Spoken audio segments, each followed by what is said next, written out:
Bitch, you doing a good job. You doing a good job, bitch. You doing a good job. Hell yeah. I'm having the time of my life. Are y'all lit right now? We having a good time. Elizabeth, you made it, baby. It's Xander. Xander's here?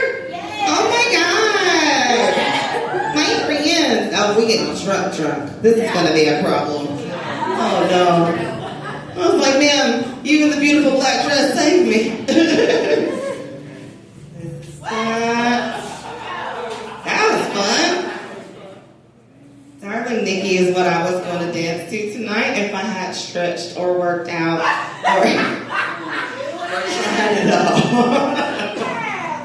I was like, yeah, next time.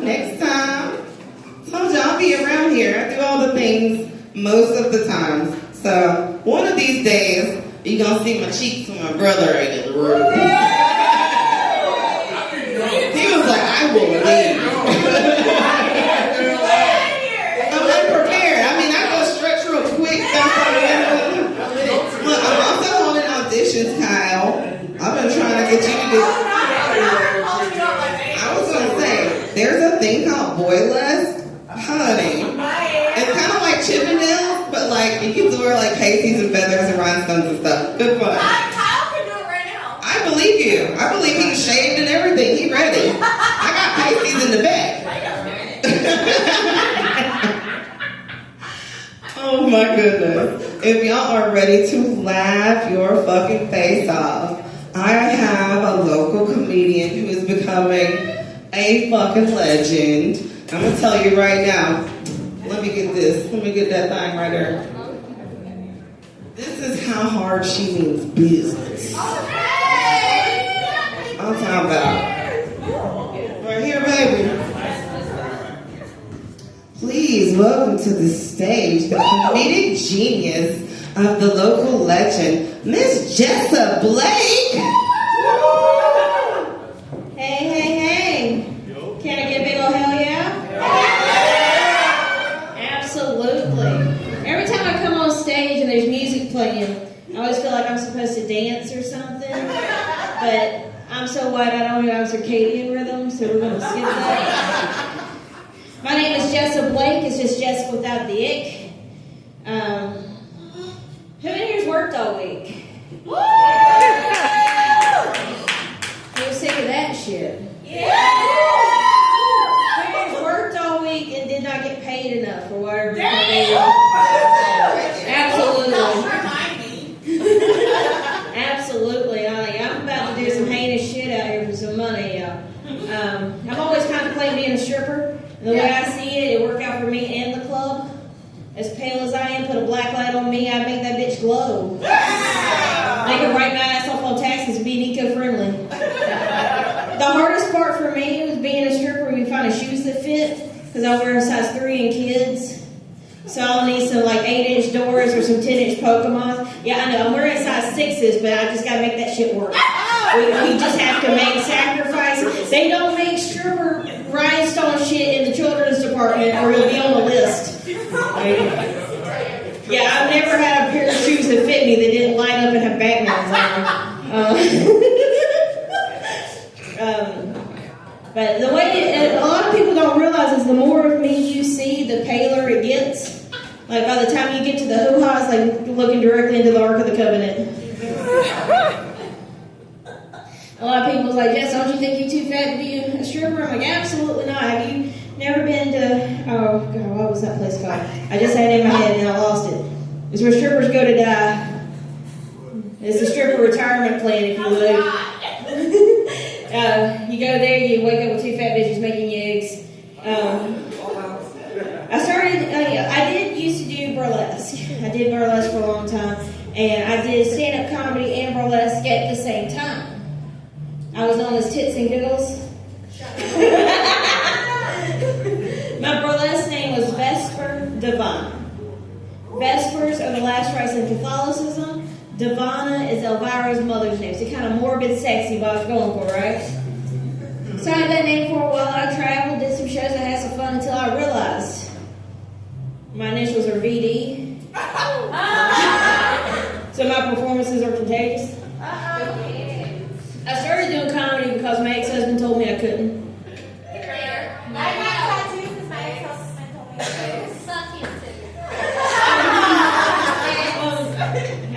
Once he found out I was out here slinging giggles, he goes, "Hey, don't be making no dick jokes about me." I told him he didn't have anything to worry about. I got 15 minutes to fill. He didn't give me enough material.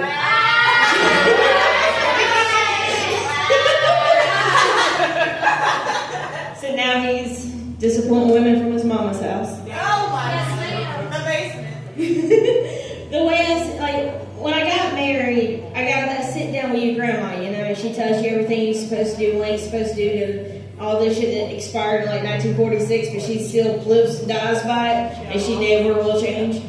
So she's flipping through an album of her first marriage to my real grandfather, and she's married in this beautiful blue dress, and she's telling me I shouldn't get married in a white dress because I was not a virgin when I got married. And I told her, I was like, well, ma'am, how many guys you gotta fuck to get to blue? I got backhanded so swiftly that was You know what? You're right, Agnes. You want to square up? Let's fucking do it. I'll make you have to have that hip replaced again. But the way, I'm finally at a place where I could talk about an ex-boyfriend without wanting to pipe bomb his car. So, but mind you, I hated his car too. Is there any mechanics in here? No? Okay, so y'all aren't going to understand half of this, but it's cool. We're just going to roll with it. He refused to put anything in that car besides premium gasoline. Kept blowing his manifold gaskets. And I was like, you got to quit doing that. Just put regular gas in some of it. But it's a sports car. It needs premium gas. It's a 98 Ford Mustang. Fuck you, bro. And I was like, none of the panels are the same color burgundy.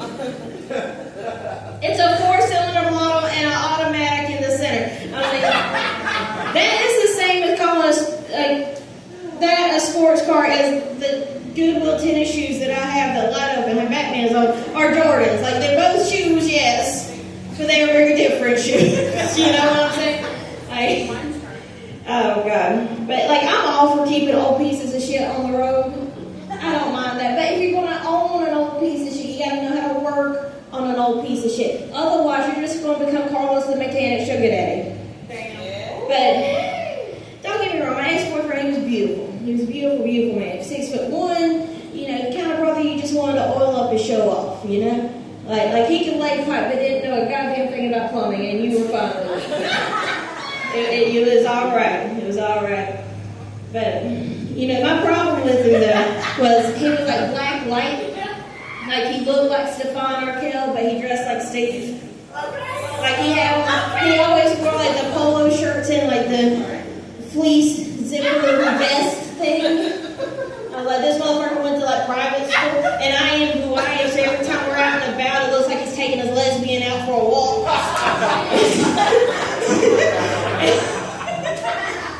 And, like, his friend was always like, hey, like, his friend always wanted to go to titty bars. But his wife wouldn't let him go to titty bars. He'd be like, hey, do you think Jason will let us go to a titty bar? Well, I don't care. One, I know that man tips like it's 1947. He's not playing on Lexuses or titties or nothing. His cheap ass ain't going nowhere. He's going to be bumming cigarettes from the girls. He ain't going nowhere. They're going to send his ass right back. And I'd be like, I don't care. Like, my rule is if a man of mine wants to go to a titty bar, I just need to know which one we go into. I just need to confirm I don't have a relative working there. Like if you go to a titty bar and come back and you're just describing my Aunt Gwen to me, we won't fight. But, you know, it's going to be your fault because I know she got C-section scars and stab wounds. And you have some shit that you're going to see, and it's like, I could have warned you. We could have saved an argument and used some trauma. But no, you just got to go off and see unregulated titties. But he was convinced, beyond a reasonable doubt, all of my back problems was because my bras didn't fit. Forget the 30-some-odd bones I've broken, the time I was shot, the car wrecks I've been in, none of that mattered. None of it. just my titties were not in their appropriate sign seats. So he's like, I'm gonna go buy you a bra so you'll quit bitching about pain. I was like, okay, I guess we're breaking up. But he goes in, and we go to Victoria's Secret, and they measure me, and they do the titty algebra to me. And they're like, you're a 34B. I'm like, you a liar. So we went to, like, I don't know if y'all know this, but the only thing I fit in at Victoria's Secret is the body spray. I'm not wrong. I'm not wrong. Victoria's Secret told me I was a chick. I walked the fuck out. Honey, you don't weigh the amount of it from all of you. I know. I said, Honey, you can take one of my bras home and use it as a hammock. Like, I know. that's where she lives now. We lost her. Where she is? She was in the Justice bra drawer that we lost her. She never came back. But she's just amongst the titties now. That's my dream. She's going to have to establish the dominance over my two best bras. That's my dream. I feel like as much titty as I have, like you need to go in orange. Here you go. So we go to a different place that specializes in titties, right? Like not whatever the fuck Victoria's Secret's going on. And yeah, it's a secret because you ain't got none. So we go to this place and I pick out a bra that I know is going to be on the lower end of the titty cost spectrum, right? He's like, I'll buy it for you. You sure, you cheap bastard? He goes, they can't be that much. Came out to $97 and the man passed out.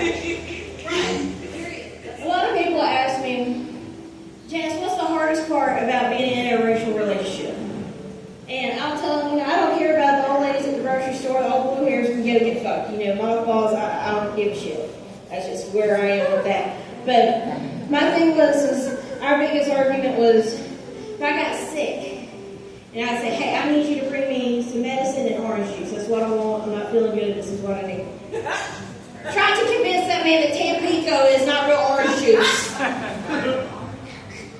But it's orange and it's juice. Look, Kool-Aid is purple. That does not mean there's a single grape in it. Not a one. I recently learned the phrase down and out.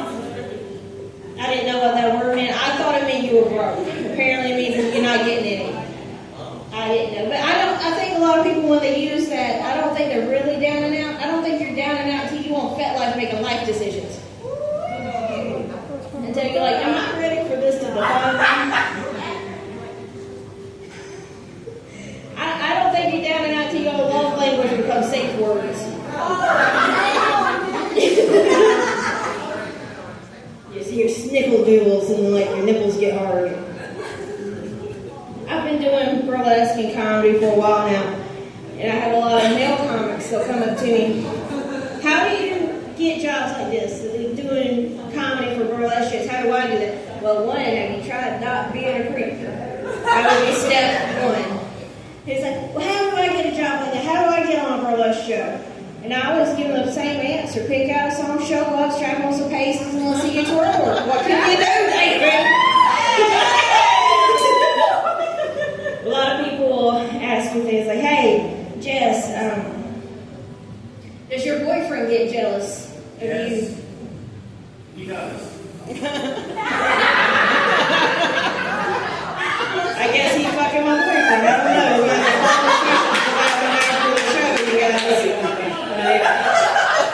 Could you get the man to shave? I will give you $4 for whatever's in my wallet. If you can get my man to quit using 3-in-1s, I will suck your dick. Today. I'm just tired of my bathroom smelling like Valvoline. I'm like, hey, are you jealous at your girlfriend? That shit.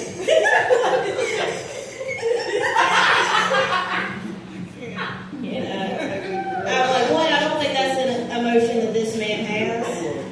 Like, he's just not that kind of guy. And then I'm always like, well, have you seen the comedians? Like, they all look sticky. I don't want to touch any of them. I don't want to touch a motherfucking one of you. How much time I got left, nigga? We're good, baby. All right, well, I'll shut the fuck up then.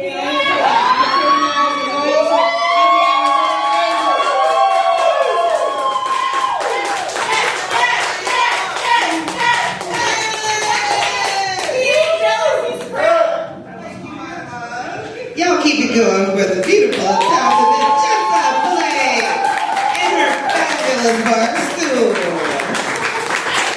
which I might use later.